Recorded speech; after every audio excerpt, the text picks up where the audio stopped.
High, তোমার সঙ্গে একটা কথা শেয়ার করতে চাইছি। খুবই বাজে আমার একটা এক্সপিরিয়েন্স, কি বলবো। এটা আমি সাউথ সিটি মল থেকে নিয়েছিলাম, স্পেন্সার থেকে। বাই ওয়ান গেট ওয়ান একটা ব্যাপার ছিল, দেখতেই পাচ্ছ এখানে বাই ওয়ান গেট ওয়ান ছিল। 180 টাকা নিয়েছে এখানে। এই যে 180 টাকা, দুটো প্যাকেট হচ্ছে তোমার 500 করে, মোট 1 কিলো। আর ডেটটা দেখতেই পাচ্ছ, জানুয়ারি 25, অক্টোবর 25 লাস্ট ডেট।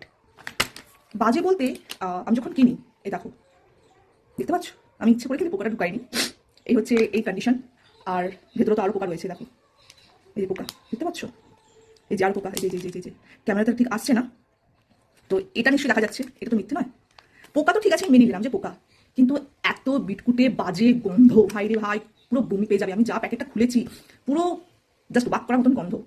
সেটা আমি আরেকটা গোটা প্যাকেট রেখে দিয়েছি তোমাদেরকে দেখানোর জন্য, নাহলে তুমি ভাবে হয়তো কেটে আমি পোকাটা দেখানোর চেষ্টা করছি, কিছু না। আর সব থেকে বড় কথা, এটা কিন্তু ফ্রিজে রাখা ছিল না, নর্মাল টেম্পারেচার রাখা ছিল। আমি যখন জিজ্ঞাসা করলাম নর্মাল টেম্পারেচার রাখা আছে কেন, তো নষ্ট হয়ে যাবে, বলছে না এটা হচ্ছে এভাবেই বানানো, যেটা নন ফ্রিজে থাকবে বলে। তো ওদের কথায় বিশ্বাস করে নিয়ে নিয়েছি, বাই ওয়ান গেট ওয়ান, অতিরিক্ত লোভে পড়লে যা হয়, এরকম ব্যাপার। আমি লোভে কিনে নিয়েছি কিছু করে খাও বলে। দামটা যে কম তাও নয়, দাম কিন্তু বেশ ভালোই দাম আছে, 180 করে। তোমাকে কেটে আবার দেখাই। সত্যি আমি তোমাকে এই কারণেই বলছি যে তোমরা যদি স্পেন্সারে এই কোম্পানি দেখতে পাও, অ্যাটলিস্ট নিও না, ঠিক আছে? আর যদি কারো নেওয়ার ইচ্ছে থাকে অবশ্যই নেবে, আমি না করছি না, কিন্তু নিয়ে তারপরে বুঝবে ব্যাপারটা কি হচ্ছে। তো আমাকে আর কি করতে হবে, জিনিসকে ফেলা ছাড়া কোনো উপায় নেই। বিচ্ছিরি গন্ধ, কি যে বলবো। ওদের যখন জিজ্ঞেস করছিলাম তখন বললো না ভালো, আপনার নিয়ে যান, মুখ হ্যান ত্যান, যা যেরকম ভয় ব্যাপারটা, বুঝতে পারছো?